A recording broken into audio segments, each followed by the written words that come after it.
In today's video, I'm going to talk about how language and specific words are used as propaganda. I don't think people think about and give enough credit to how much of an impact the words we use and our overall language has on the mindset and opinions of people. The language we use day to day forms our opinions because through words and through our language and whatever is the principal way that humans communicate, right? So words play a very big part in the way we see and understand the world. And as I'm going to go through in today's video, I'm going to go through certain pairings of words where, there's a euphemism that is commonly used to describe something, but in reality, it's really this thing, and we should call it this thing. But that euphemism is the sort of, mainstream word to use for this situation. And specifically what I'm trying to get at is that is a way of propaganda, because when you use a euphemism to describe something that is a lot worse, then really you make that euphemism, that positive sounding euphemism, you put a positive spin on it and you make that thing seem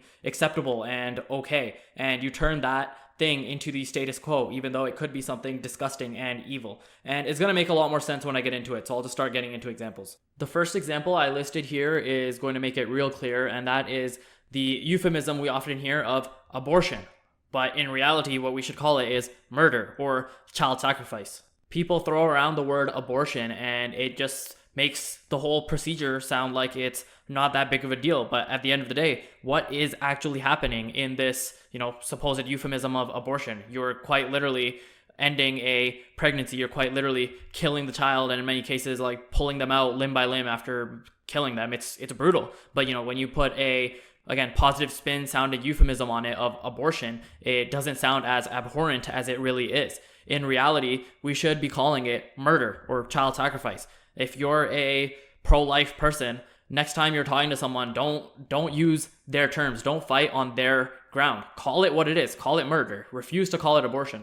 I guess that's a bigger thing I want to get at in this video as well, is that if you're on the side of truth, like I think that I am, right? We have to stop fighting this battle on their terms, using their language. No, we need to use our own language, and we need to fight this battle on our own terms. The next one I have is very similar. It's in the same vein. It's fetus versus child. So fetus is the sort of euphemism, and I know it's a scientific term, and much of science is BS and on the side of propaganda anyways, but whatever, that stuff aside, when in the modern day, when the word fetus is used, that is generally used by people who are pro-murder, pro-child sacrifice, to dehumanize the child or the baby inside the womb, right? They'll just say, oh, it's a fetus, it's just a clump of cells, it's a fetus. Fetus means it's not actually a human yet. But in reality, if you're not stupid, you know that this is a human. There's no reason that it's not a human. Just because it's not come out of the womb yet doesn't all of a sudden make it not a human. It is a sperm and an egg put together. That's the start of, conception is the start of life. So it's just another thing where they subtly are shifting the status quo, or the way people interpret these words, right? When you call it a fetus and not a child, all of a sudden it doesn't feel like murder. It just feels like an abortion because, well, it's not a child, right? It's not a baby. So the next one I have is taxation versus theft. So all of our governments say that, oh, we're taxed, they tax us. But in reality, what is it? It's theft. Let's just be honest, right? You work a full day or a full week, whatever, or a full month. And then at the end of the month, end of the year, end of the week, whatever, when your paycheck comes, the government is like, where's my cut, right? But what have they actually done to earn that cut? If you watching this video right now worked for the last month and I came to you and was like, where's my cut? You would be like, what the hell, what do you mean, where's your cut? For what reason would I give you a cut? And then what if I was like, oh no, I'm gonna, if you don't give me your cut, then I'm gonna threaten to put you in jail, I'm gonna threaten you with violence, I'm gonna threaten you with whatever, and then eventually if I take that money from you, you would call that theft. And how is the situation of the government taxing in air quotes, money from you any different from that theft? It's not really different at all. The idea that involuntary taxation from some kind of entity is okay is simply because in the modern day and age, we believe in these kinds of governments, and we really believe in the mythical entity of the government. If people do certain things, it's wrong, but if a government does something, then it's okay. But what really is a government other than just a mythical sort of fantasy creation of people? It's nothing more than that. It's just simply what you ascribe to. The next one I have here is uncircumcised versus intact. And now this might take you a little bit by left field, but if you really think about it, it's actually a big deal in the way we use language. So like uncircumcised, right? It starts with that prefix of un, okay?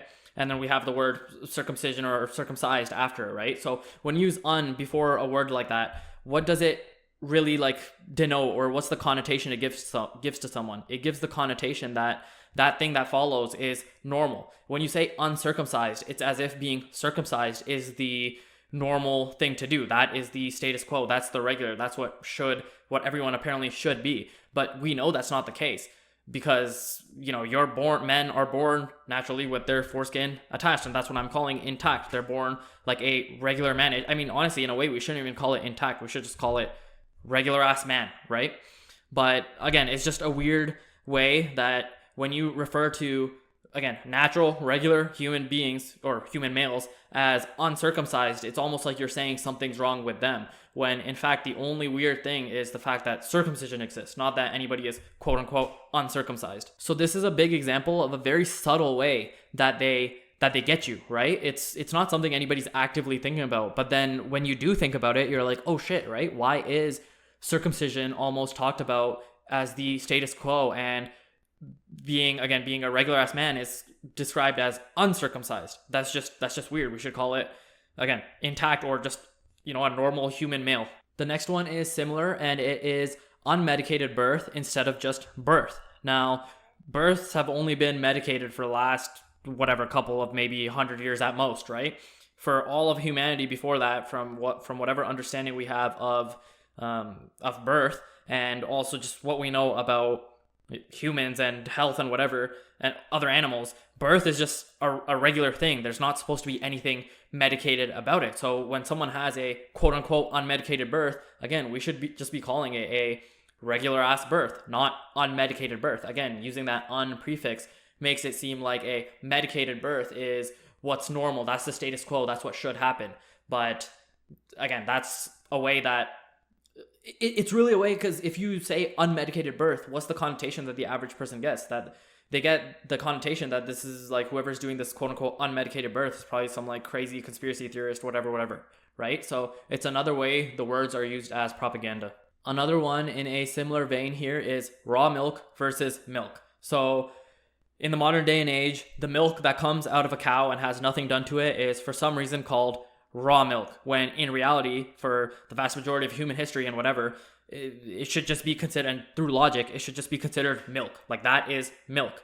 And if anything, when you pasteurize it and you put it through this process of heating or whatever, that's when you should call it something different than just milk. That's when you should call it cooked milk or pasteurized milk or something like that, right? But again, that's not done because the words here are being used as propaganda. The word raw is put in front of it to make it sound dangerous or something. Yet the milk, we shouldn't even be calling it milk, but the pasteurized milk that has something done to it, has had some process to it, it is more unnatural than just the regular ass milk from the cow.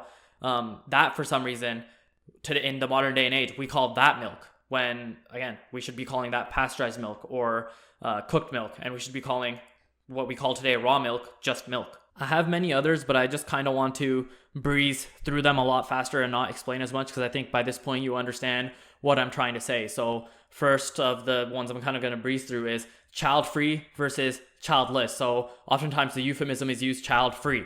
Well, that makes it sound like it's a good thing to be child-free, but really what I would say is that these men and women who are quote-unquote child-free are actually childless. They have failed to reproduce and do an important part of, just human functionality, I guess. Next is assisted suicide versus euthanasia. This is especially relevant in the modern day and age. I'm sure we've all seen some of the stuff that's happening in Canada and how it's being veiled under the euphemism of assisted suicide. But really what it is a culling of the undesirable sort of parts of the population, those who are, mentally ill, handicapped, old, stuff like that. So, I mean, again, it's a euphemism being used to cover something that is very disgusting underneath. The next one I have here is interest versus usury. And obviously this is in the context of banking, right?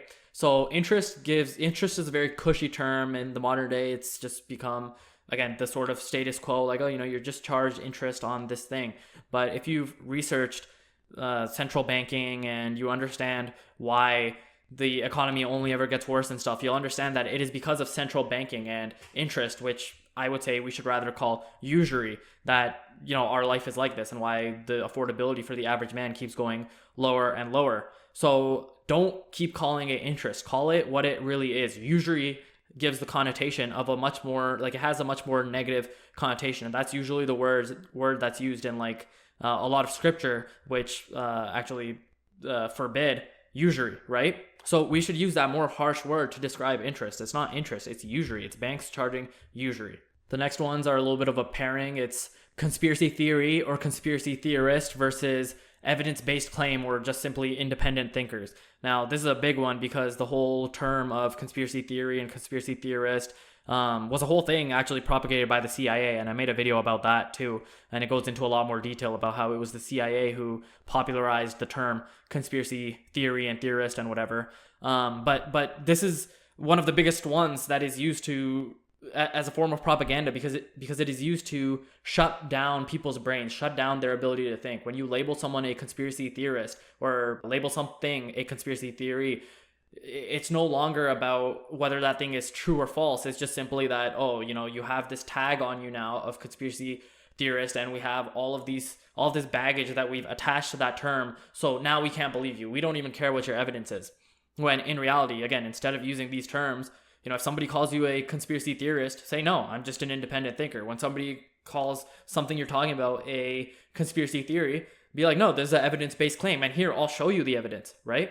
That's what should be happening. I could keep going on with examples like these, but I think you get the point. And I guess the main thing I'm trying to emphasize with these examples is that you should be a lot more cognizant in your day-to-day life of the language that both you are using yourself, but also what you are hearing from other people and the media and whatever, and how that is shaping your own mind. Again, what you'll often find is that certain euphemisms and lighter sounding words with a certain positive spin on it are being used to describe things that are, well, firstly, I guess just complete, like, they misrepresent what that thing actually is. But beyond that, like, they misrepresent because there's nefarious intent behind that. It is being used as a form of propaganda. It is to change your perception of the world and change your mindset towards a certain thing. Be cognizant of that in your day-to-day life, both with the information you're receiving and also the information you're giving out, the words you're using as well. Because again, the language and the words we use, that's the principal way that humans communicate. That's what we understand most and best. So that's your sort of best bet to influence people, and also is the way you're influenced. Again, I'm sure you understand the point I'm trying to make, and I'm kind of rambling at this point. But yeah, thanks for watching the video. Bye.